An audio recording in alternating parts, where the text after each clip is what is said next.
So, esteemed guests, today marks a pivotal moment as we converge to explore the intricate nexus of condominium management and construction law. It is with great anticipation and honor that we introduce our distinguished speakers and former colleagues of mine, a luminary in construction law, Becker shareholder Perry Adair, and our seasoned expert in condominium and real estate law, Becker shareholder Jose Baloira. Ladies and gentlemen, my name is Jessica Raffo, and I am the Director of Business Development, heading the growth initiatives for Miami-Dade and the Keys Territory. And I want to invite my wonderful teammates an opportunity to introduce themselves and the invaluable work they do for Castle Group. Thank you, Jessica. That was quite the intro, I must say. I'm Millie Ventura, Business Development Manager for the Palm Beach region. I've been with Castle for about 5 years and in property management for over 25. Aileen? Aileen, you're muted.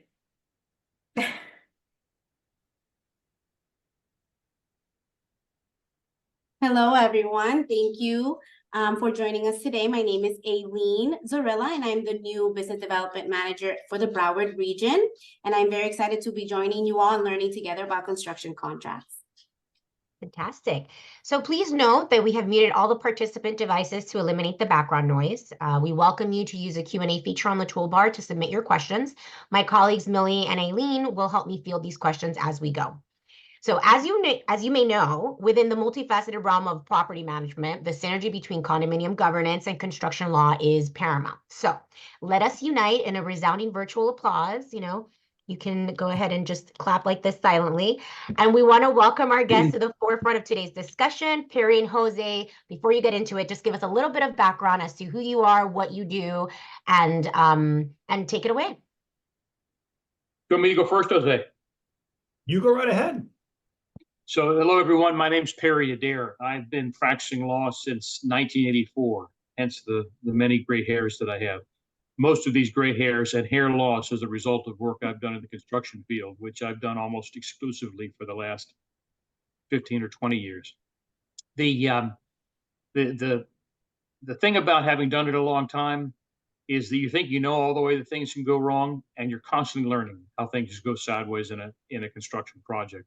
In particular, when in the condominium setting, because you're working in occupied buildings. And so the point of today is to take that experience and tell you things that you need to look out for, things you need to be aware of, but things you need to make your board members aware of problems that we can avoid if we get the thing contracted properly. And I can tell you, I've been involved in drafting contracts.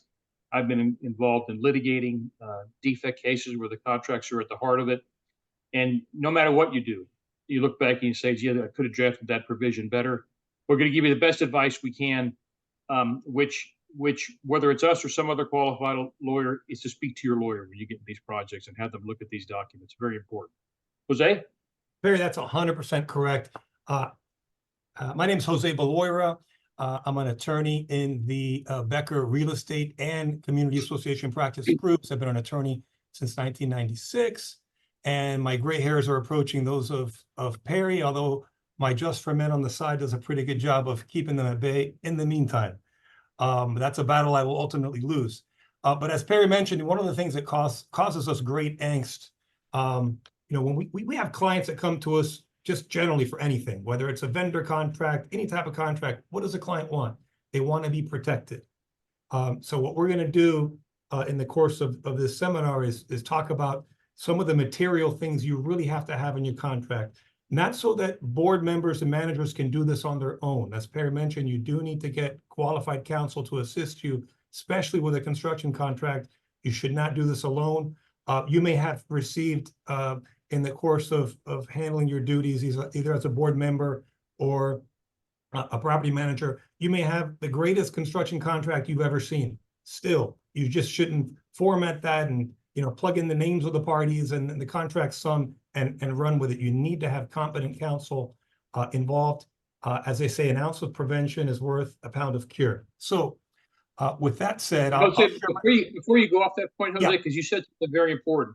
The focus of today's presentation happens to be construction contracts. But some of the things we're going to tell you today apply to every contract, no matter how small. And the temptation is in smaller vendor contracts, you just go with the vendor's contract and don't have anybody look at it. That's a real problem because there are things that are just need to be avoided, no matter what kind of contract they're in. So you ought to, today, we don't have the time to talk about all of those things, but some of these provisions we talk about in these contracts will be applicable to all of the contracts you look at and your board has to approve. And don't be tempted to think this is too small to have the lawyer look at, because we see things, you know, we have a front and page, we can look at it in 2 minutes and say, well, this provision is just not acceptable. The other thing about this presentation as a whole is our firm represents thousands of associations all over the state, right? So we live every day and work in the same environment that the managers work in, right? You tell us this project's involved in a condominium, we know exactly all the nuances that brings with it. So we're going to try to give you some help along the way to deal with those things that you may not have in a commercial setting, because you don't have people's lives and homes being disturbed while you're working. Okay, sorry, Jose, I interrupted you. No problem. All right, so let's get to it, Perry. I'm going to share my screen. We've prepared an outline here so all the attendees can follow. So there you have our names again, and we're located in the Coral Gables office of Becker. So, you know, in talking to Perry about contracts, specifically construction contracts, Perry has an interesting perspective on this, and in Roman numeral 1, you'll see, what is the objective? Where do we want to be? When everything's done, where do we want to be? And Perry, could you explain what you mean by that? Yeah, so as many of my friends would tell you, I was not a great student, but the way I got through school was not so much remembering all the rules, but I remembered the problems that the rule was trying to solve. When I thought about what the problem was, I could usually remember what the rule was to solve it. And that's how I got through the test we had to take to get to this chosen profession. So what do you want? Where do you want to be? You want your job completed on time. You want your job completed within budget. You want it completed with quality and according to the specs. And you want to have some recourse in case a mistake is found later. Those are really what you want. And in the condo setting, you want it done with the very least disturbance and interference that's possible. Those are the things that you want. If you think about those things, and I'll have a subset of one. When I say done on budget doesn't mean at the end doesn't mean just at the end we've spent what we budgeted. It means everywhere along the way we have not spent more than we've gotten value in return. In other words, we've not paid the contractor in advance for a lot of work that hasn't been done yet. Because in the unlikely event you ever had to terminate a contractor, that's bad enough, and it's got its whole other set of problems. Maybe that's another seminar for a different day. But I'll tell you what makes it worse. When you terminate a contract and you find out you paid 70% of the value of the project, you only have 30% of the work in place. This is a problem. Yeah. So that's when I say, where do you want to be at the end? And you can start looking back and say, well, how can I make sure I get there? Yeah, and in the lending context, Perry, that's called, in my construction lending that I've done with some of my banks, that's called having the loan out of balance, right? So a lender would never allow that to happen. You similarly, as an association, should never get out of balance with a contractor where you've got a situation where you've overpaid for the work that's actually been performed. So Perry, what's our starting point? You know, I had an association last December contact me. They were in a rush to get a contract executed with a GC that was going to do a bunch of concrete restoration on this high-rise in Brickell. And then my question to them was, okay, provide to me the schedule of values from the engineer. To which the reply was, what do you mean schedule of values? We haven't hired an engineer. Perry, can you explain the importance, especially in a contract of where we have significant dollars being expended? What is the role of the engineer up front? When do we engage the engineer? And what should that engineer do initially for us? Okay, so before I get to the engineer, which I'll be in 30 seconds, let me say this. Today, we're going to talk about these people that are involved. The engineer, sometimes need an architect, usually no. The contractor, owner's representative, project manager. But there is another player, which Jose mentioned, is a lender. And one of the early things you'll talk about is, how am I going to pay for this work? You're going to special assess for it? That's one thing. If you got a line of credit you're going to draw on, that's another thing. But if you're going to take a construction loan, your lender's going to want something to say about how your contract documents call for the money to be doled out and what sort of inspections have to be done before draws are released. That's all I'm going to say about that lending arrangement, because that's a discussion for a different day as well. But if you're going to borrow the money, you just need to keep in the back of your mind, you know, the guy who's pointing up the loot may want to have a say about some of these terms. Okay, let me get to Jose's question about the engineer. So again, what we're trying to do is put this in the context of how the project evolves from your manager's perspective. So you're in a meeting with the board and either the owner, or you may have been having your certification inspections done. One way or another, you've gotten the idea something needs to be fixed. And the temptation is to say, well, I know what needs to be done. And that's not always the case. You see a symptom of a problem and you want to fix it, you need to get a qualified professional to come in and inspect and determine the scope of what needs to be. Here's the scope of the problem and design the fix for you. So before you go out to a contractor, you want to get an engineer. And it depends on what the problem is, depends upon what kind of engineer. Most of us, because it makes the conversation easier because we know about concrete restoration, let's say it's a structural engineer who's going to have a look and do a survey of your balconies or in your garage, or whatever it is, to see what the scope of the repair is. No, we don't want to lose sight of the fact that in many times you're going to have to be required to get bids to do this work. And so people need to be bidding on apples and oranges. So you need to get somebody to help you. And typically it is an engineer to define the scope, design a fix, and put together bid documents so that you can send them out to contractors. And when you get them back, you can compare apples to apples about who's the right contractor for you. A word of caution about the temptation to select the lowest bidding contractor. When we have lawsuits we get in because projects have gone off the rails, the number one problem going off the rails is money. That's the number one derailer of projects. And when we get in those suits, we often ask for the bidding files, and we find that the lowest bidder was selected. And the reason the lowest bidder was the lowest bidder is because it's impossible to do the job for that number. Right? They were the lowest bidder, but that was a fantasy number. You never could have done it. So lowest can be fine, but not always just because it's lowest. So the first thing you want to talk about with your boards is, all right, let's get somebody in here to tell us what it is we're going to have, what our problem is, what the design of the fix is going to be, and then let's put together a bid package. Some engineers can give you a sort of an estimate, but you want where the rubber meets the road is what is somebody willing to come in and do the work for. So get us a bid package so we can put it out and see what it's going to cost. And as part of that bid package, and I can tell you this is easier said than done, but it sure would be nice to say in your bid package, by the way, you're going to have these contract terms when we eventually go to contract. And we're going to go through this as we go through here. We'll tell you what terms you ought to be thinking about including, but you put them right in the bid package. Standard warranty in the industry is a year. You may not want that. You may want a 5-year warranty. Put it in the contract.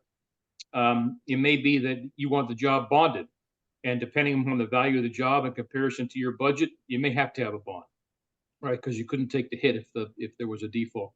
You put that in the bidding document so everybody knows what it is that this contract's sort of going to look like if we select you and then go to contract with you. So I'm sorry, go ahead. No, that was all for that. All right, so we've got our engineer engaged, we've got a scope of work, we've created a schedule of values and bid out the project. We still really aren't in position yet to proceed with the improvements or the work.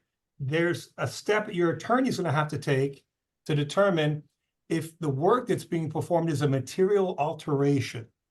I have a building out on Brickell Key. They had a truck literally run into the guard gate, damaged it, and then the board went out, got a contract, and repaired it, but didn't get unit owner approval. The work was materially altered, the guard gate, and there's a definition for that in the Sterling Village case, which I share here in the outline. It's a material alteration is one that palpably or perceptively varies or changes the form, shape, elements, or specifications of a building, to affect its function, use, or appearance. So that's a word salad really for your attorney to digest together with the scope of work you provide to determine if this is a material alteration, the work that you're contemplating to do.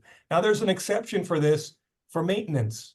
Okay, if this is maintenance that you're performing on the building, a common element or other component of the property the association is responsible for, then arguably you can get away with that. But again, involve your attorney in that determination, because the arbitration decisions on whether something is routine maintenance or a material alteration, they're all over the place. Okay, so just be wary and make sure you involve the attorney with before you even move forward with engaging a contractor. You need to determine if the contemplated work is a material alteration.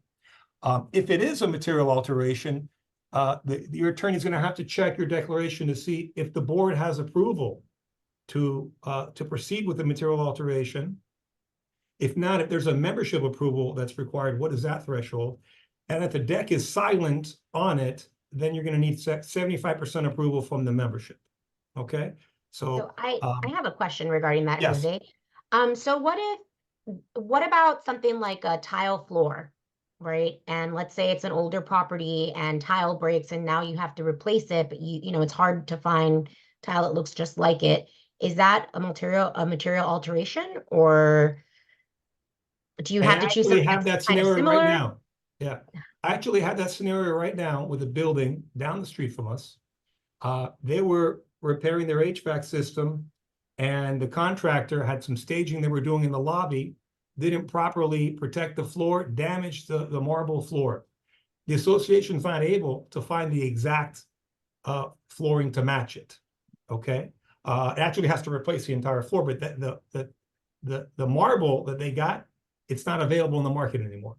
Okay, but in those situations, again, run it by your attorney, have them look at, you know, specifically what was done. How did you reach the determination that marble's not available? Okay, or the flooring in your situation not available either, and have the attorney make that determination as to whether you can proceed or not, or put it to a vote. Okay. I have a follow-up question from one of the guests, Yeah. Kip. I know Kip Dougal, how you doing? So he says, Jose, I am unsure of the case you cited, but how is replacing or fixing a damaged gate to like a material alteration? Presumably the gate is in the same place and of like kind. The appearance of the gate was entirely changed. It was the guard gate, the guardhouse and the gate. They changed the way it appeared and functioned. So in that case, material alteration. Okay, but these are threshold questions that you get involved in with, you know, as Perry mentioned, with your engineer, as I'm mentioning here with your attorney. Don't just jump into, you know, running out and determining on your own. Okay, we have some damage over here to the building. Let's have a contractor come by, give us a contract. It's going to be a very short contract that doesn't protect your interests at all, and that we see that happen a lot. So what we're advising you to do is involve your engineer, create a scope of work, have the work bidded out, involve your attorney in reviewing the scope of the work to determine if it's a material alteration or not. So what about changing a carpet to a hard surface? That's a material alteration. Yeah, and as Perry mentioned earlier, touching on other subject, we could spend a whole 2-hour course on material alterations. That's not the intent of what we're doing here. We're just, again, raising Let's take the a poll. Yeah, as attorneys, you know, one of the things we're trained to do is spot issues. We may not know everything, okay, but when we're involved in something and somebody says something that, you know, triggers something in our mind that, wait a second, that's not entirely correct. We need to look into that. We're just trying to give you all a roadmap here on how this should be done, so that when that contractor comes in, or when your board, you know, has a contractor send in a proposal to do some work on your property, and this process isn't being followed, that's a red flag. Have a conversation with your attorney and the board. And let me just add, I'm sorry, Jeff, were you through? Yeah. Thank you. So let me just add, because I'm sure none of the board's members who are on this call, none of the boards you managers work with would ever say something like this. But I have tape recorded board meetings or owner meetings with the board, where the board says, nobody's going to make us ever take this out. No judge would ever order us to change this. And let me tell you, that was exhibit 1 in my case, where I had an owner challenge the material alteration. And guess what? Not because I'm so smart, right? Because these are the rules. And no judge likes to hear, oh, no judge will ever make me do anything. So it happens. You know, are you going to draw a challenge with every change you make? Probably not. But if one is made, it's a material alteration. You'd rather be the owner than the association if you're going to have a challenge about that. And Okay. and board members need to be especially careful with that, because these cases, from what we see, when a unit owner does sue because it was a material alteration that was not approved by the members, who do they include as a defendant in the lawsuit? Not just the association, the board members. Okay. So just interesting, tidbit here. Side note for those of you who are board members, or for managers, you can inform your board members that Not-for-Profit Act at 617-0830, it protects board members when they rely upon the advice of a professional, such as a CPA, an accountant, or some other professional. When they rely upon the advice of those professionals, they're protected. They're not going to have a breach of their fiduciary duties upon doing so. So bear that in mind. Make sure that you involve the appropriate persons. You get proper guidance from them. Rely upon that, and then you're protected.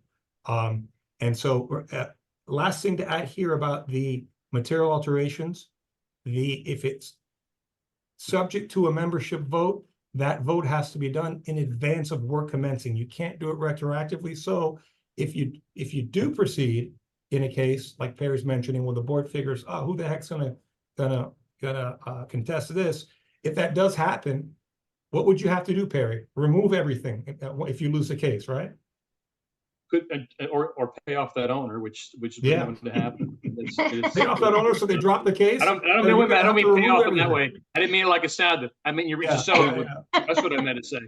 Reach Is a that your mutually official acceptable opinion? settlement. I mean, That's how I sometimes interpreted your comment. that's the best way, is Yeah. to reach a settlement with the owner. Yeah. Jose, Okay. one last thing. Stephen asked if this is also relevant to HOAs. Okay, HOAs, the material alterations are not addressed in 720, but you do want to check your documents, okay? And what does that mean? Involve your lawyer. Folks, involve your lawyer. Make your lawyer be responsible for this, okay? Don't assume the work of a lawyer or an engineer. You don't want to be doing that. We're very careful from our end not to overstep. We stay in our lane, and we don't start doing the engineer's work or handle the engineer's responsibilities, right, Perry? Not something we're qualified to do. And why would we assume that risk? Okay, especially when we're gonna get it wrong. We're not engineers. Okay, so Perry, we've got our scope of work, schedule of values, which we mentioned up above. Why don't you talk briefly about schedule of values, what that is, why it's important? Because I've seen it during my time as an attorney. I've had just friends, for example, contact me and say, I'm remodeling my home and I'm spending $1 million, and the contractor took off on me. And then you come to find out, your friend paid the contractor, say 3/4 of the contract price, and the contractor has only done like 1/3 of the work. So they're in a really bad position. So Perry, if you could explain the schedule of values and how that's important then with formatting the contract and administering the contract thereafter. Okay, so we're at a place now where the scope is prepared. We know what we're going to do. We want to find out what it costs, and we want to know how we're going to dole out the money for the work. And so in part of your bid packages, we typically see, we want the contractor to complete the schedule of values. And all it really means is the work is broken down to, let's just take it. Let's assume for a moment we don't have unit pricing. So sometimes you're doing a concrete restoration job, and this many feet of crack repair of this type will cost X unit. I'm talking about something different than that. It's not unit pricing. You want to call that by components of the work. So let's just suppose there's X number of square feet of drywall being done. There's X amount of finish work being done. There's X amount of certain kind of repair being done. That is split out by categories in the schedule of values, so that when the contractor makes application for payment, he says, I'm 10% through with this portion of the work. And you have your engineer, whoever's doing the project administration, come out and look and say, yes, in fact, 10% is due. 10% but times that number in the schedule of values, and that's what he gets paid for that part of the work in the pay app, less retainage. So the point of that is you're paying for what's been done, but you're not paying in advance for what hasn't been done yet. And a schedule of values, what happens there sometimes is that it defeats the purpose of a schedule of values if it is front loaded. What I mean by that is the pricing for the work that's done first is inflated. The work doesn't really cost that much, but the work at the end is undervalued, can't be done for that. So what happens? You get halfway through, but you really paid more than half the work. And the contractor walks, you don't have money left to finish the work at the end. So that's really what a schedule of values is. And then somebody who knows something about pricing work needs to look at it and say, no, I won't agree to that. We need to shift these numbers around so they're more in line with what I think the real cost is. That's a very important tool for making sure nobody gets too far ahead of anybody else, and also for working out, or I said working out is not the right word, administering the pay apps. So you see the guys billed for this percentage, this work, you have that verified. There's nothing to talk about how much is owed. This is it. This 10% times this agreed value. So that's what a schedule of value does. That's what it's for. So that will go in your bid package, and when it comes back, that's one of the things you'll talk about in selecting a contractor. And it may be that you have some discussions with the bidders about their responses. Because sometimes you get something that's not responsive the way they responded to the bid, or the schedule of values is so out of whack. You can call the contractor and work with it before you make your selection. That's all of that goes in the bidding process.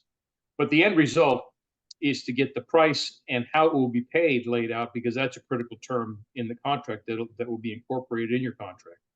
So you're at a place. Do you recommend, Perry, sorry, so who do you recommend help the board put the bid package together and help them go through this whole process at the beginning? Do you hire a consultant or rep? Yeah, a full service engineering firm. Ideally, you have a firm that has sufficient capacity to design the fix and can also handle the bidding, because then there's no learning curve. They know exactly what you're doing because they designed it. Much easier for them to do the bid package than somebody else. It doesn't have to be the same engineering firm. I would suggest you do well to hire an engineering firm that has the capacity to do that, because nobody in a better place to analyze the projected cost of a fix than the person who designed the fix. Right, Perry, so what are some of the things we should do once we've got our contractor, or we've narrowed down the list of contractors we want to possibly use? We should do some due diligence on those contractors, right? And some of the things. When you get responses to your bid package, and you say, okay, we're going to look at these three contractors. The first thing you want to look at is do due diligence. Check their licensing. The managers, not just within Castle, but your colleagues with other companies. If you in the bid package, you'll want references from these field projects they have. Who's on the project, call them and ask how this contractor did. It's very easy for a lawyer to do a litigation search for you. How many claims these guys have by or against them, right? And by the way, you can't always tell by who's suing who's at fault. That doesn't really get to it. But just how much litigation is there? Because it shouldn't be necessary to go to court to complete a construction project. And you'll get an answer to whether they're bondable or not. So that if you get a response back says we won't bond the job. So that tells you it can tell you a couple of things. One thing it tells you for sure, if a company is bondable, it means they have the financial resources to convince a bonding company to bond their performance. If they can't get a bond, doesn't necessarily mean they're a bad contractor. It does mean they don't have the financial wherewithal to convince some bonding company it means one of two things. They don't have the financial wherewithal to convince a bonding company to bond their performance, or They may have plenty of financial wherewithal, but they have so much work on the street, they've exhausted their bonding capacity at the moment. So when they finish 2 or 3 projects, they might be bondable again. But bonding is like another check on the contractor, because a contractor with a bad performance record is going to have a very hard time getting bonded by a reputable bonding company. But if they do, that tells you a couple of things, and one is the financial wherewithal, and that their performance is likely been at least good enough so that they're bondable, because the bonding companies talk too, and all of a sudden you give a bad performer, they don't care about how much money he's got, they're not going to bond him anymore because it just costs them too much. So that's the due diligence you want to do. So to make sure that this guy can perform. Then when you've narrowed it down and you've made a selection, and by the way, you could reject all the bids and start over if you want. Maybe you didn't get any good responses, but let's say you pick somebody. Now you're at a place where you're ready to go to contract, and this is the heart of what we wanted to talk to you about what kind of things need to go in the contract. Now you'll have had some discussion with this, right, when you're putting your bid package together, right, about like you're going to put in there, you're going to have bonds, because that'd be a contract term too. But this is when you're actually going through the contracting process. So let's start about who prepares the contract. We would rather, as your lawyers, you'd rather come to us and let us draft from the start and let them work off our draft. But that's not to say the contractor couldn't give you a form and we work off of. That's either way is okay. I'm telling you what our preference is, but the lawyers, what our preference is, doesn't matter too much. It's what the client wants, and we'll get their project to contract as quickly and efficiently as possible. Let me just digress for a moment and say, there's plenty of contract forms out there. Most of you have heard of the AIA documents. So a stipulated sum contract is the AA 101, and the general conditions, the boilerplate that goes along with that is the A 201. I just happen to have those open on my screen, and the A 101 is relatively short and straightforward, 8 pages. The general conditions that go with it are 38 pages in the 2017 version, and they cover a myriad of issues. And people, the AI documents, some people are fans of them, some people are not fans. We're not particularly fans as some portions are written, but if people want to use them, that's fine, because you can modify those documents too to tweak the points you want to tweak. So what we want to touch on is, because if I had time to go through all the general conditions, I would, but we're going to need till the end of the week to do that. We want to talk about the essential terms. So the number one most essential term is a well-defined scope of the work. And when we have contracts that we prepare, no matter what form we're using, the scope of the work is defined not only narratively, but by calling out the drawings, specifications, and contract documents that control the job. So everybody knows, here's what we're working with. The drawings are drawn by X, titled X, last revision date Y, and those are the drawings we're using. The specifications of project manual is the project manual entitled X, dated Y, last revision date. This is the specifications. Everybody's clear about what the rules of engagement are. And in some contracts, you see a priority clause to say if there's an inconsistency between this agreement, so the actual contract we're talking about, or the drawings, or the specifications, what will control. So number one, everybody knows and agrees what they're going to do. The next is the price. Next most important is the price. Here's what it is, and here's how it's going to be paid out, the schedule of values we're telling about. So remember what I told you. Where are we at the end? We want it done. We want the work done as designed, quality, and on budget and on time. The next thing is the schedule.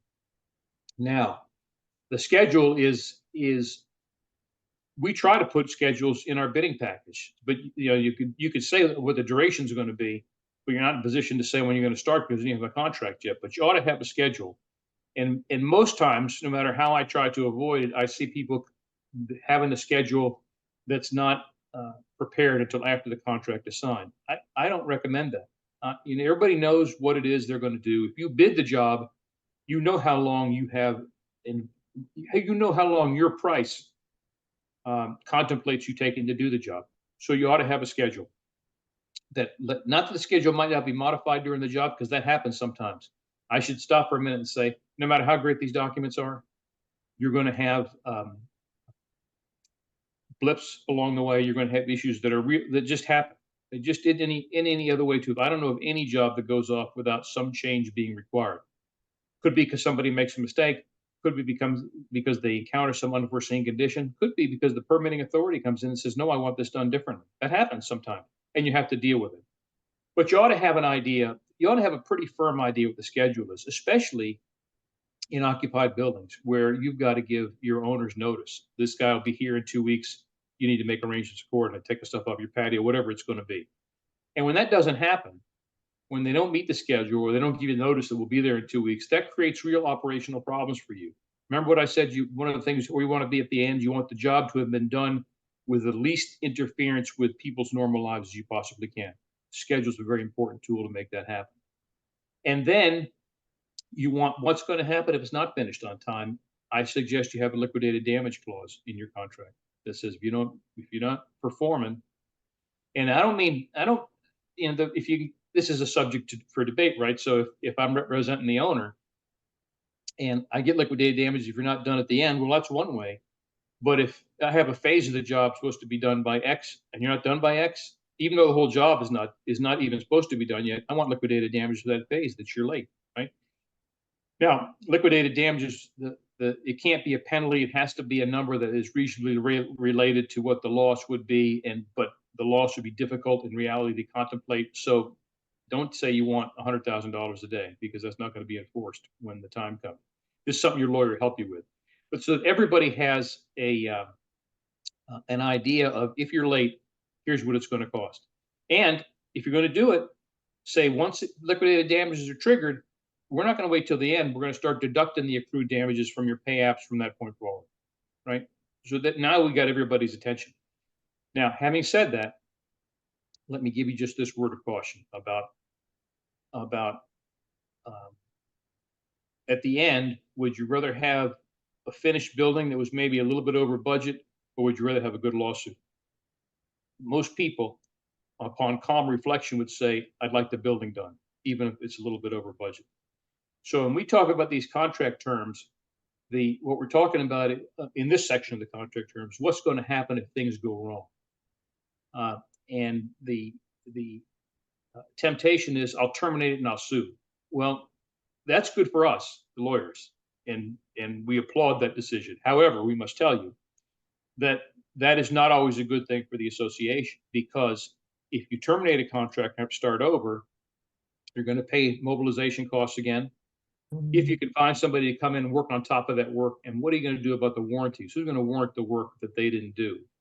It has and forget about the time and the inconvenience to your owners, right? So you'll never hear this lawyer say terminate them unless there is just no other way, right? So the liquidated damages are to keep people's attention. So what have we talked about? We talked about what's the commencement date. The commencement date ought to be tied to the issuance of the permits, right? This is how long it's going to take. If you're not done, here is what it's going to cost you per day. And now, most important, what does being done mean? Right? What does being done mean? You would be fascinated about the disputes that come up about what being finished means. If you don't do anything about it, if you don't put something in the contract different than normal, what the law will say is they're done when they have reached substantial completion. What does substantial completion mean? Substantial completion means when the work is done and completed to a stage where the owner can take use and possession of the work. Okay, that sounds sort of good, except, well, what if the permits aren't closed? What if you don't have your as-built drawings? What if the site hasn't been cleaned up? What if there's a bunch of punch lists that's going to take some time to get done? What if you don't have all the paperwork where the claims of lien and notice to owner, all that stuff has been handled so you don't face any claims in the future? Now, all of a sudden, the work being done to a place where the owner can take possession and use of the work doesn't sound so done to me. It sounds like not done to me. Now, you're going to get this you'll get pushback from contractors, because the one I hear is, well, we don't want to be at the mercy of the permitting authority about getting our money. If they take a while to come out and inspect that sort of thing, I say too bad. This is not my permit. This is your permit, right? It's not for me to close your permit. It's for you to close your permit. So you price it in however you want to price it in, but done means X. So when you get to the payments at the end, hopefully you've contracted to keep 10% retainage. In some contracts, They allow the contractor to apply for a reduction in retainage when they reach to a certain stage of the job. I'm not a big fan of that. I'd rather have you keep all your retainage, and it's not released until all these things are done, because otherwise you wind up cleaning up the loose ends. But that's a matter of negotiation, and just understand that the point of today's conversation is not to write your contract for you, but to tell you that when people say we get paid upon substantial completion, no, not on a job that I'm drafting for anyway, because my problems aren't over. My problems are over when you're off the job, you're off the site, everything's closed, everything's cleaned up, all the warranties on the equipment you've installed, if there is such a thing, have been given to me and assigned to me. I've got the as-built drawings. Now we're finished, right? Now we're done. So that's important. All right. Harry, I had a Yes. question from the, Yes. So what is the success rate of claiming the liquidated damages? Well, it depends on the lawyer. No, That's why we have Becker. that's the spirit. That's what I like to hear. Okay, so here's the thing about liquidated damages, and this is a good place to talk about project administration. It's like anything else in life. It's what you do to set yourself up for success, right? So if you're going to have liquidated damages, the only defense to liquidated damages is delay or interference by, number one, the owner, or number two, some delay that is blamed on the design profession. So when things start to go south on a job, and we start incurring delay, there's finger pointing to everybody. The contractor says, well, it was the owner didn't let me mobilize here. No, it was the designer. That drawing wasn't right. No, it was the permitting authority. You don't want to have that. Let me insert weather impacts, right? Yeah. So weather, not, it's, you think this goes without saying, but it doesn't go without saying. When you have an impact of weather, what we mean is the impact of unusual weather, right? So don't tell me that you had rain days because you worked in the summer. No kidding, it rained? That's a shock. Go figure. When you put your schedule together, you've got to put days in there because you know it's going to rain X number of days in South Florida. So I don't want to, your weather delays got to be unusual weather. So if you have a hurricane, okay, you can't really, you know that hurricane's not unlikely, but you can't plan for them. But rain days you can, right? So how you draft that provision is very important if the schedule is important to you. But your question is liquidated damages. You really have to have the job administration buttoned up so it's clear the delay belongs on that side, not your side, right? By the way, let me just add there that you ought to have in your contracts a no damage for delay provision. That if something happens, it delays the contractor's only remedies additional time, and that's it. That no damage for delay provision is enforceable unless the owner has actively interfered with the contractor. So the chances of success of having an let me take out of the mix for a moment. The judge doesn't think the amount is wrong. It's a penalty. Let's say we get beyond that stage. If you've got it documented that they weren't on time and we gave them whatever notice and cure, you tell them, listen, you're behind 10 days, you've got to accelerate, and you have that sort of documentation, then your chances are pretty good, right? But you can't, the project administration is so critical because it is that you'll never get to a place where you can enforce liquidated damage if you don't have the job documented. And when a contract says, if I get behind, you got to send me a notice, give me 10 days to cure, it means you got to send them a notice, right? To the address set forth in the contract. Same thing the other way. If the contractor thinks the association, have done something, they've got to give you notice so that everybody knows in real time what the problems are and has a chance to address them, as opposed to the end when you're having the finger point. And so I told you that there are going to be people we talk about who are involved: the engineer, the contractor, the lender if you got a construction loan, and now are we going to have a project manager or owner's representative? Okay. Hey, let's talk about that, because that's always, for my clients, associations, one thing that we all commonly experience in working with associations is they're cost conscious, right? So we have this unexpected repair or construction project. We had to go out and hire an engineer. We then had to hire or ask the lawyer to spend time reviewing the contract or drafting the contract, getting it into a form where we can execute it. And then I often recommend, especially a project of any substantial size or complexity, separately get an owner's representative. It could be, there's some very good companies out there that do this, some that do it just for associations that specialize in working with associations on construction projects. And one of the functions they'll perform is they're going to review the application for payments made by the contractor. They'll do some site supervision. They'll supervise the work on a weekly basis. And I find that they're very helpful to make sure the project moves forward. As Perry mentioned, when things go sideways, and inevitably they do, all these parties are going to point the finger at one another. The sub at another sub, the GC at the sub, the design professional at the GC, and so on. Okay, a lot of these situations could be avoided if we just had an owner's representative involved in the project. Quick war story, Perry and I have a client that was making some substantial repairs to its pool. And I had recommended to the client, look, you should get an owner's representative, to be involved in the supervision of the work and assist you with project administration. They didn't do it. Lo and behold, what happened? Perry, the pool liner in the course of construction apparently was never installed.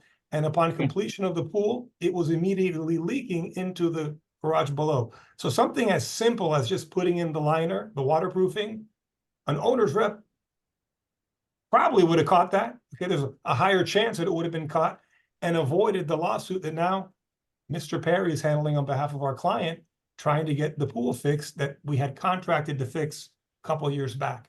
So I know it's a difficult conversation, spending other people's money, and it's always difficult, but ask your attorney, ask your engineer. These are conversations to be had, and a good project manager, a good owner's representative will add value so that the project stays on schedule, stays on course, and we don't have errors that are made in the field. Perry, talk about application for payments, retainage, which you've mentioned. Retainage is, briefly, it's just withholding a portion of the payment that goes to the contractor as you make payments. And then upon completion of the project, the contractor gets that retainage, typically 10%. And when we draft contracts, we make sure that retainage can be used for various purposes. So if the contractor damages the property or has defective work, or there's some other third-party claim, we can use that retainage so that we don't have a loss and we can take care of that issue. So why don't you give your thoughts, Perry, on using an owner's rep, how they can add value here in application for payments, and generally supervising the work and the parties. So it is, if you don't have a board member with expertise in engineering and construction who's going to go out and monitor the job every day, and you don't have a manager with construction and engineering expertise who's going to monitor the job every day, you need a project manager to monitor the job every day. And when we say monitor, of course, the association is never going to dictate the means and methods to the contractor how to do the work. That won't happen. You're going to have specifications that may call out express materials, but they're going to do the work. But a project manager, especially when you have a job that's got a number of subs on it, and there are some design changes that got to be made during the work, somebody's got to pull them all together in real time. As soon as a problem comes up, they've got to get with the contractor and the engineer and the sub and coordinate the solution so it happens. Otherwise, even if all you do is losing time if they don't have a manager, that's bad enough, because now you're impacting the schedule, and whose fault that's going to be when you try to get liquidated damages? Who's going to explain to the owner why the thing wasn't kept on schedule when the project duration balloons from a year to 2 years? I mean, this is the real life consequence. Somebody needs to lay eyes and sort of be the central hub for gathering information as the job progresses in terms of the actual performance and sequencing of the work. The other thing they do is somebody's got to look out. There's another set of players we didn't talk about. There are subcontractors, materialmen, and suppliers who could lien the job if they're not paid. So somebody's got to be looking at these pay apps, and somebody has to be looking at the notice to owner that the association has received to make sure that they're getting the releases that they need along with each payment. Because once the vendor, the subcontractor, the supplier has sent a notice to owner to the association, they are now within the circle of trust, right? Those people are in the circle of trust, which means you, the association, have the obligation to make sure they get paid. It means that you have the obligation to yourself and your owners to make sure you don't pay that general contractor unless you're sure those downstream people have been paid what they're supposed to be paid and you have releases to prove it. Why is that important? Because if you don't do it, you wind up paying twice, right? And you say, well, I could sue the contractor. Yes, you could. But when you sue the contractor, you also be paying us to sue the contractor when, if we just kept track of the paperwork, the problem would take care of itself. Right? Now, Perry, can you also, in your contract, work in a mechanism where the owner's rep for the owner, in this case, the association, can resolve disputes, certain disputes that arise during the course of construction, and that for the decision of the owner's rep to be dispositive? So now you're getting the 2-hour version of the talk instead of 1 hour. So something we haven't talked about is dispute resolution, which is a topic all into itself. Yes, you ought to have some dispute resolution provisions in your contract. Yes, they should call for the AIA document uses a term called an initial decision maker, where if there was what the contract calls a dispute about something, that would go to the IDM first, who would make an initial decision that is subject to challenge by going either to court or arbitration as you see fit. Yes, it is very beneficial to the job to have a mechanism in your contract by which disputes can be resolved on the fly without holding up the job. And it could be the project manager. Many times it's the architect. For me, if you're going to have somebody who's going to be in that role, if the project manager is qualified, that's fine. If I'm the contractor, I'm not in love with the idea that the architect's the IDM. Why? Because the architect is the owner's person, right? The owner's paying the architect. So guess how the decisions come out most of the time? Yeah. I'm not really so much interested in that but some mechanism, and it really depends on the complexity of the job. And by the way, if you have a job that is a big project, I'm doing balconies and HVAC and electrical systems, a lot of things, you might have to have more than one IDM so somebody's got the expertise in the area you need. So yes, you should design some sort of dispute resolution mechanism so people preserve their rights, give the notices, and you try to get them handled as early as you can, and then you pick whether you want to be in litigation or arbitration. That's a whole nother topic of which one you want to be in. I've got my own feelings about that, but that's probably a conversation for a different day. There is something we haven't talked about in addition to dispute resolution is insurance.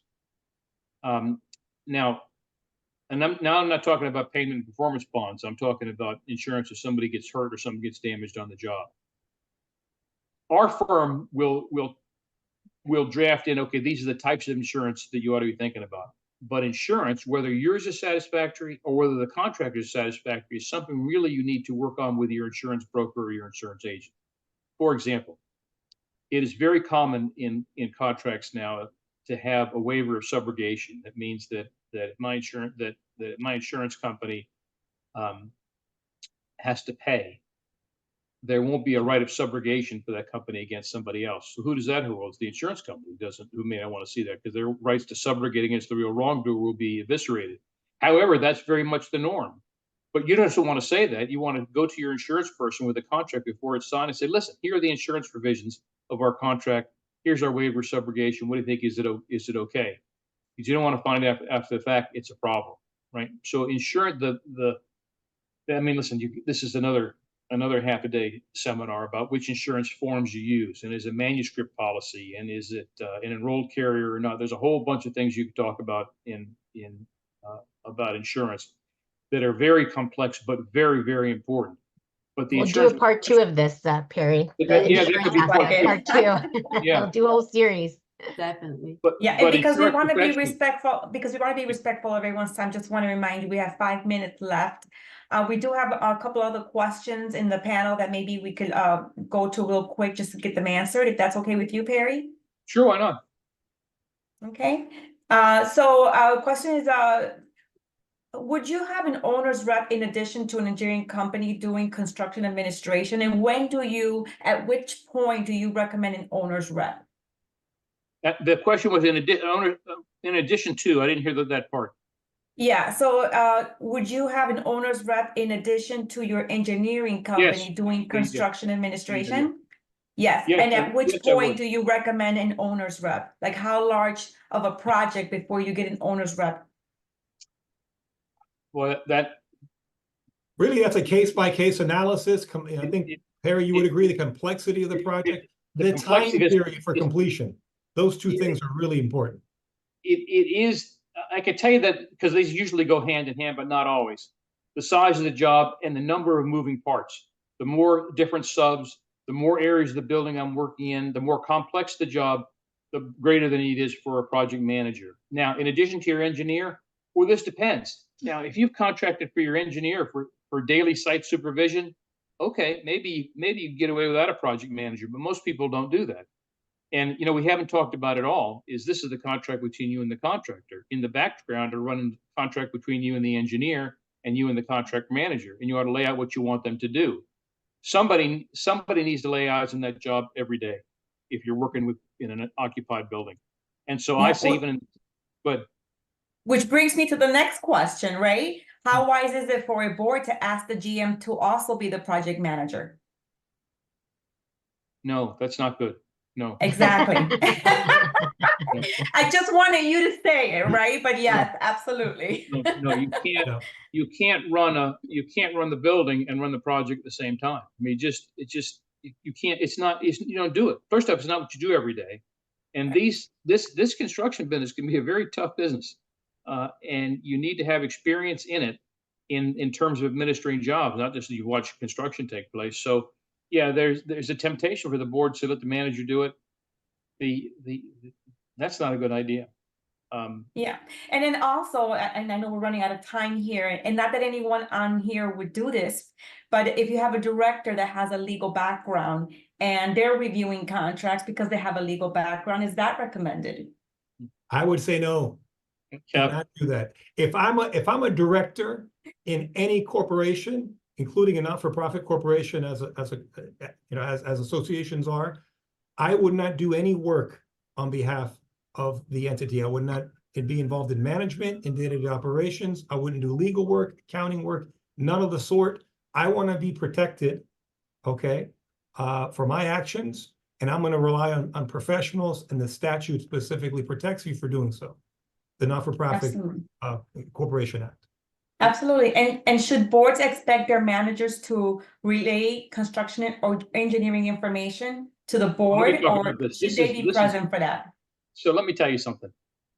This managers, they really try very hard to get things packaged so that the board can deal with them as quickly and efficiently as possible. And sometimes that means talking to the engineers, digesting the information, and give it to the board. Don't do that.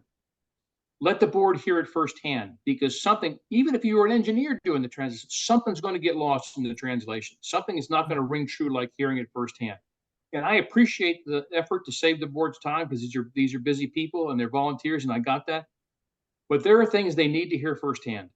And so it's not helpful. You think you're helping, and they might think you're helping, but you're not helping. They ought to hear some things direct. The more complex, the more direct stuff they need to hear. Millie, and I would add that should be a function for the owner's rep, okay? I have Agreed. owner's rep contracts that literally have pages upon pages of duties that the owner's rep is responsible for. That should really be something for the owner's rep to do. And just a couple quick things before we finish. Make sure in your contract, and Perry touched upon this earlier, conditions for making final payment. That has to be spelled out. It's not just the contractor saying, hey, I'm done and the permit was closed. No, we need as-built drawings. We need the warranties.